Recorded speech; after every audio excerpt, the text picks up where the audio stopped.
अस्सलामुअलैकुम and welcome to my channel computing knowledge. आज के लेक्चर में हम रिलेशनल ऑपरेटर और इफ स्टेटमेंट हम कवर करेंगे और ये सारा का सारा कॉन्सेप्ट मैं यूजिंग एनिमेशन आपको शो करवाऊंगा। तो लिहाजा आप ऐसा करें कि इस वीडियो को शुरू से लेके एंड तक देखें और अपने कॉन्सेप्ट को क्लियर कीजिए, और इसमें अगर आपको कोई प्रॉब्लम हो तो आप कमेंट में लिखें और वो मैं प्रॉब्लम का आंसर दूंगा। Please like my videos and subscribe my channel and press the bell icon for latest updates. Relational operator. Relational operator क्या होती हैं? The operators that are used to compare two values are called relational operators. ऐसे operator जो दो value को compare करने के लिए यूज करते हैं उसको हम रिलेशनल ऑपरेटर कहते हैं, और ये बाइनरी ऑपरेटर की फैमिली से बिलोंग करते हैं। Relational operators produce result in true और फॉल्स, और ये हमें रिजल्ट ट्रू देते हैं या फिर हमें रिजल्ट फॉल्स देते हैं। और ये ऑपरेटर की लिस्ट में आता है less than equal to, greater than equal to, equal sign and not equal to. C plus plus में जब अगर हमने कंपेयर करना हो दो वेरिएबल्स को, दो वैल्यूज को, हम डबल इक्वल साइन यूज करते हैं।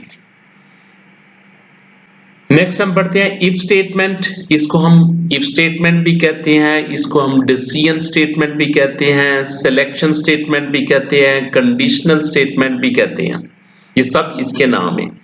और ये किस लिए यूज करते हैं? The if statement is used to execute a set of statements after testing a condition. ये किसी भी कंडीशन को टेस्ट करने के बाद हम क्या करते हैं? टेस्ट करने के बाद कोई स्टेटमेंट को यूज करते हैं। वो एक स्टेटमेंट भी हो सकती है और एक से ज्यादा स्टेटमेंट्स भी हो सकती है। इसको लिखने का तरीका क्या होता है? इसको लिखने का तरीका होता है, हम लिखते हैं इफ, कंडीशन लगाते हैं और कंडीशन हम देते हैं in terms of relational operator. जो अभी हमने रिलेशनल ऑपरेटर पढ़े वो हम यहां पे लिखते हैं, और इसका आंसर हम क्या मिलता है? ट्रू मिलता है या फॉल्स मिलता है। तो स्टेटमेंट वन, ये इसका सिंटैक्स था। अब इफ के बाद कंडीशन चेक करेगा और स्टेटमेंट वन इसका एक पार्ट होगी। बाय डिफॉल्ट इफ के बाद सिर्फ एक स्टेटमेंट एग्जीक्यूट होती है। अगर आपने एक से ज्यादा स्टेटमेंट लिखी हो वो सिर्फ एक स्टेटमेंट को कंसीडर करेगा, नेक्स्ट स्टेटमेंट को एज ए रूटीन वाइज और एज ए नॉर्मल स्टेटमेंट इसको लेगा। अगर आपने सेट ऑफ स्टेटमेंट्स आपने लिखनी हो तो उसके लिए उसका तरीका क्या लिखती है? आप इफ लिखती है, इफ कंडीशन, फिर आप कर्ली ब्रेसेस स्टार्ट करते हैं, स्टार्टिंग पैरेंथेसिस को स्टार्ट करते हैं, और फिर बाद में स्टेटमेंट लिखते हैं, स्टेटमेंट वन, स्टेटमेंट टू, और पैरेंथेसिस को क्लोज कर देती है। तो इस कर्ली ब्रेसेस के अंदर जितनी भी स्टेटमेंट्स आप लिखेंगे वो सारी की सारी इफ स्टेटमेंट का पार्ट होंगी। और जो कि जैसे मैंने एग्जांपल स्टेटमेंट 3 लिखी हुई है, स्टेटमेंट 3 इसका पार्ट नहीं होगी। तो आइए देखते हैं हम प्रोग्राम से इसको इंप्लीमेंट करके देखते हैं कैसे प्रोग्राम लिखते हैं। Write a program that input marks and display pass और fail if the marks are 40 और more than pass, otherwise fail. मैंने एक इंटीजर वेरिएबल ले लिया, integer marks. cout message display करवाता हूं, cout enter the marks.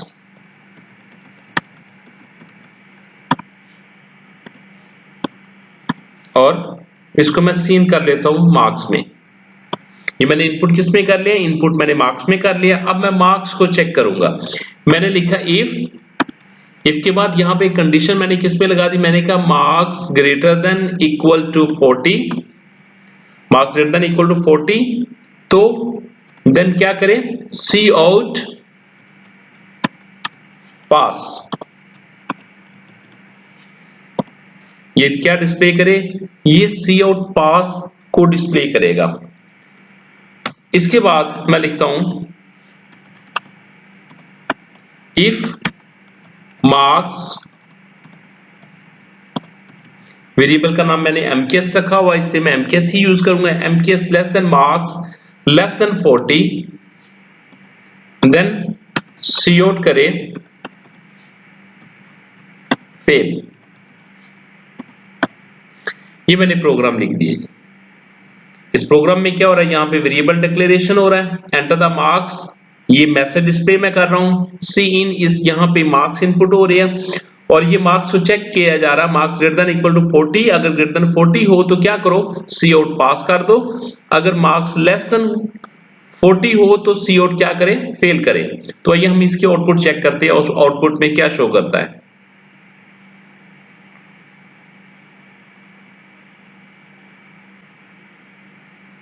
Enter the marks, marks enter किया मैंने 50, उसने क्या लिखा जी, पास लिखा। अगर दोबारा रन मैं करता हूं, मार्क्स एंटर करता हूं मैं 30, तो क्या लिख रहा है, वो फेल लिख रहा है। ठीक है, तो आइए मैं इसको एनिमेशन के थ्रू शो करता हूं, इसकी या प्रोग्राम की एग्जीक्यूशन को शो करवाता हूं ताकि आपका कॉन्सेप्ट अच्छे तरीके से क्लियर हो जाए। जी, सेम प्रोग्राम मैंने यहां पे टाइप किया हुआ है। सबसे पहले इंटीजर मार्क्स वेरिएबल बनने, वेरिएबल होगा मेमोरी में, मेमोरी में स्पेस लेगा, मेमोरी में एक वेरिएबल बनेगा with the name of marks, और इसके बाद आउटपुट स्क्रीन पे हमें एंटर द मार्क्स डिस्प्ले होगा, और जो मार्क्स हम एंटर करेंगे वो सी इन के थ्रू एंटर करेंगे। सपोज मैं 50 एंटर करता हूं तो 50 वेरिएबल मार्क्स में स्टोर हो जाएंगे जी। तो मार्क्स की वैल्यू क्या बन जाएगी, मार्क्स के वेरिएबल, मार्क्स जो वेरिएबल इसमें 50 स्टोर हो जाएगा। इसके बाद क्या हो रहा है कि if marks greater than equal to 40, तो यहां से क्या होगा, कंट्रोल मूव करता होता है फ्रॉम टॉप टू बॉटम। तो सबसे पहले हम 50 यहां पे, क्योंकि वेरिएबल के पास पहले से स्टोर है, इसके बाद क्या होगा, कंडीशन चेक की जाएगी, marks greater than 40, marks greater than 40, तो क्या होगा, यस मार्क्स ग्रेटर देन 40 है, 50 ग्रेटर देन इक्वल टू 40, तो 50 बड़ा होता है 40 से, तो लिहाजा ये कंडीशन क्या हो जाएगी, ट्रू हो जाएगी। जब ट्रू हो जाएगी तो मींस तो वो यस वाले की तरफ मूव करेगा। ठीक है, यस वाले के वे को फॉलो करेगा, और इसके बाद क्या डिस्प्ले करेगा, सी आउट पास करेगा। ठीक है, और दोबारा देखें, क्योंकि मैंने यहां पे इफ स्टेटमेंट यूज की हुई है, तो ये दोनों इफ स्टेटमेंट को यूज चेक करेगा, वो ये दोनों इफ को चेक करेगा, जबकि एल्स होता तो एल्स का केस और था, जो कि मैं आपको नेक्स्ट वीडियो में बताऊंगा। तो ये इस केस में वो इफ को भी चेक करेगा। यहां पे क्या चेक कर रहा है, if marks less than equal to 40, तो 50 लेस देन इक्वल टू 40, तो ये नो, ये फॉल्स हुआ, 50 40 से लेस नहीं है। ठीक है, तो नो के केस में ये क्या करेगा, वो फेल को एग्जीक्यूट नहीं करेगा। ठीक है, जबकि दूसरी एग्जांपल में लेता हूं, उस एग्जांपल में मैं यहां पे 30 स्टोर करता हूं। ठीक है, और 30 स्टोर करने के बाद देखते हैं कि ये कंपेयर करेगा, 30 ग्रेटर देन 40 है, तो 30 ग्रेटर देन 40 नहीं होता, तो ये क्या करेगा, ये नो वाले पाथ को फॉलो करेगा, और नो वाले पाथ में जाएगा तो फिर सी आउट पास नहीं करेगा। नो वाले पाथ में नेक्स्ट क्या हो रहा है, कंडीशन फिर भी चेक की जा रही है, marks less than 40 mean 30 less than 40, तो ये क्या होगा, 30 लेस देन 40 होता है, यस ये कंडीशन ट्रू होगी, और ट्रू के केस में वो इस यस वाले पाथ को फॉलो करेगा और वो फेल डिस्प्ले करेगा। इस तरीके से हमें पास शो होता है और फेल शो होता है।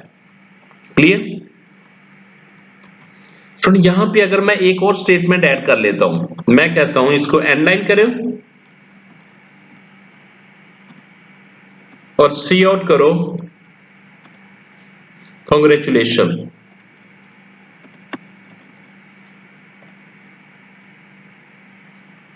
अगर पास हो तो कांग्रेचुलेशन शो करे, अगर फेल हो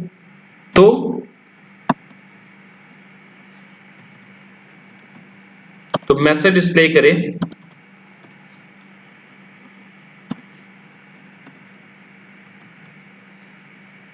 बैड लक।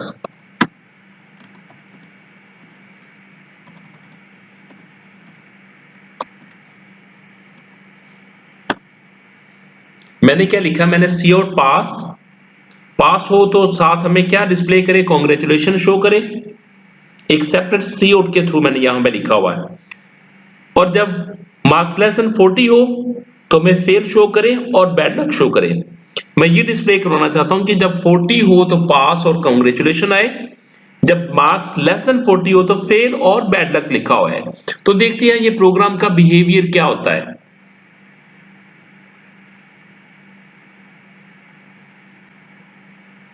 मैं मार्क्स एंटर करता हूं 50, तो इसने क्या लिखा, इसने लिखा पास लिखा, कॉन्ग्रेचुलेशन लिखा, जो मैं चाहता था, लेकिन बैड लक भी इसने साथ ही कह दिया। इसको क्यों एग्जीक्यूट किया देखते हैं। फिर इसके बाद मैं दोबारा रन करता हूं, कंपाइल एंड रन करता हूं। सपोज मैं 20 मार्क्स एंटर करता हूं जो कि लेस देन 40 है। इस केस में देखिए वो कह रहा है कॉन्ग्रेचुलेशन, एक तो बंदा फेल हो रहा है साथ वो कह रहा है कॉन्ग्रेचुलेशन, और फेल कर रहा है और बैड लक कर रहा है। ठीक है, तो यहां पे देखिए मैं दो स्टेटमेंट को एग्जीक्यूट करवाना चाहता हूं, लेकिन वो दोनों केसों में, इन दोनों केसेस में 3 स्टेटमेंट एग्जीक्यूट होती है। ठीक है, जब मार्क्स ग्रेटर देन 40 हो तो ये दोनों चलती हैं और साथ ये भी आ जाती है, और जब मार्क्स लेस देन 40 होते हैं ये नहीं चलती, पास वाली कॉन्ग्रेचुलेशन चलती है और ये दोनों चल जाती है।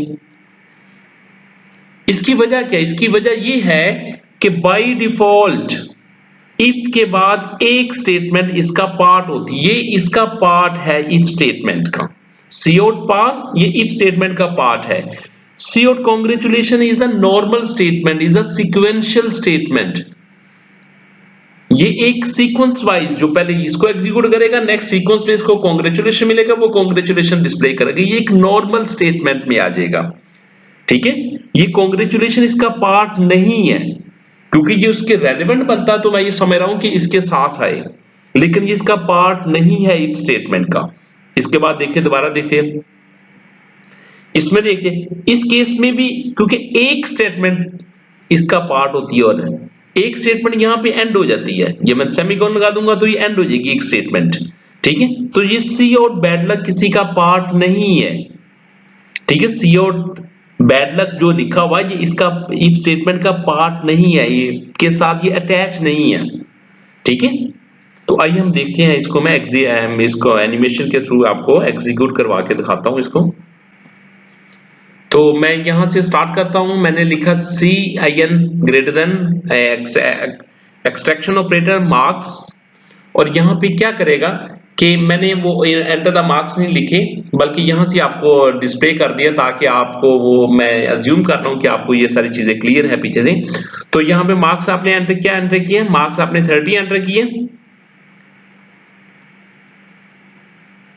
और मार्क्स 30 एंटर करने के बाद वो आगे मूव करेगा कंडीशन की तरफ। कंडीशन में लिखा हुआ आपने marks greater than equal to 40, it means 30 greater than equal to 40। तो ये कंडीशन क्या होगी, ये 30 ग्रेटर देन 40 होता है, नो, तो क्या करेगा, नो के पाथ को फॉलो करेगा, और वहां पे क्या डिस्प्ले कर देगा, कॉन्ग्रेचुलेशन को फॉलो करेगा। अगर ये यस भी होता, कोई ऐसी स्टेटमेंट लिखते जो कि ग्रेटर देन 40 होती, कोई इनपुट देते तो ग्रेटर देन 40 होती, तो फिर इसने यस की तरफ जाना था, और पास करने के बाद फिर इसने कॉन्ग्रेचुलेशन के पास ही आना था। कॉन्ग्रेचुलेशन एक तो इसकी रूटीन वाइज स्टेटमेंट है। इसके बाद कंपैरिजन किया जाएगा 30 लेस देन 40, 30 लेस देन 40 होता है, यस 30 लेस देन 40 होता है, तो वो क्या करेगा, यस की तरफ जाएगा और क्या लिखेगा, फेल लिखेगा, और फेल लिखने के बाद वो क्या किधर जाएगा, बैड लक की तरफ। तो इस तरह इसने 3 स्टेटमेंट शो कर रहा है, congratulation, fail and bad luck.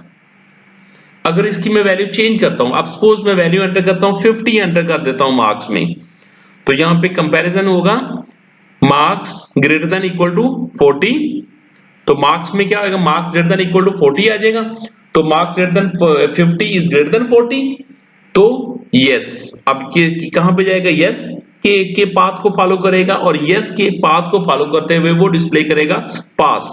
इसने पास डिस्प्ले कर दिया है, और पास डिस्प्ले करने के बाद फिर वो कहां पे जाएगा, कॉन्ग्रेचुलेशन की तरफ। कॉन्ग्रेचुलेशन उसने पहले भी किया था और अब भी कर रहा है। इसके बाद नेक्स्ट स्टेटमेंट कंपेयर की जाएगी, यहाँ पे कंडीशन कंपेयर की जाएगी 50 less than equal less than 40, तो 50 लेस देन 40 होता है नो, तो यहां पे क्या डिस्प्ले करेगा, तो बैड लक यहां पे डिस्प्ले कर देगा। तो हमने क्या देखा, हमने ये देखा है कि जब आपने 30 एंटर किया था तो उस वक्त भी 3 स्टेटमेंट एग्जीक्यूट हुई थी, कॉन्ग्रेचुलेशन, बैड लक और कॉन्ग्रेचुलेशन फेल और बैड लक हुआ था। तो अब हम जब 50 एंटर किया तो पास किया कॉन्ग्रेचुलेशन और बैड लक।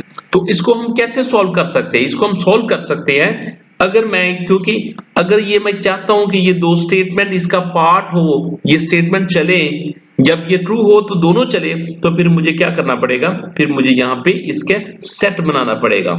तो मैं यहां से स्टार्ट किया, मैंने कहा कि ये इसका पार्ट है और इसको मैंने क्या कर दिया, मैंने इनको बाइंड कर दिया इसके साथ जी, ठीक है। यहां से लेके इफ जब चलेगी तो यहां से लेके यहां तक पार्ट होगा। ये दो स्टेटमेंट मैं लिखी, इसके अंदर आप चाहे 10 लिखे, 20, 50, 60 जितनी चाहे मिलियन स्टेटमेंट लिख सकते हैं, ठीक है। और इसी तरीके से मैं इसको भी क्या कर देता हूं, स्टार्ट कर देता हूं। ब्रेसिस मैंने स्टार्ट की और यहां पे ब्रेसिस को मैंने क्लोज कर देता हूं, ठीक है। तो अब मैंने क्या कर दिया, इनका बंडल बना दिया जी, ठीक है, बंडल ऑफ स्टेटमेंट कर दिया जी। कैसे बंडल ऑफ स्टेटमेंट कर दिया, इसके करली ब्रेसिस के लगाने के साथ।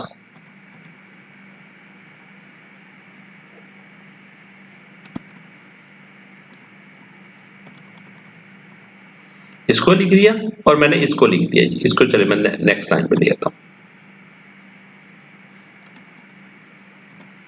ठीक है। अब जब इफ के ट्रू होने पे ये पूरा पार्ट चलेगा और ये इसके इफ के ट्रू होने पे भी ये पूरा पार्ट चलेगा ही। अब देखते हैं, हम इसका आउटपुट देखते हैं।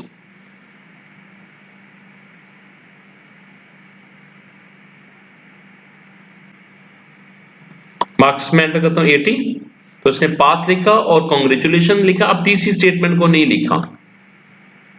दोबारा रन करके देखते हैं,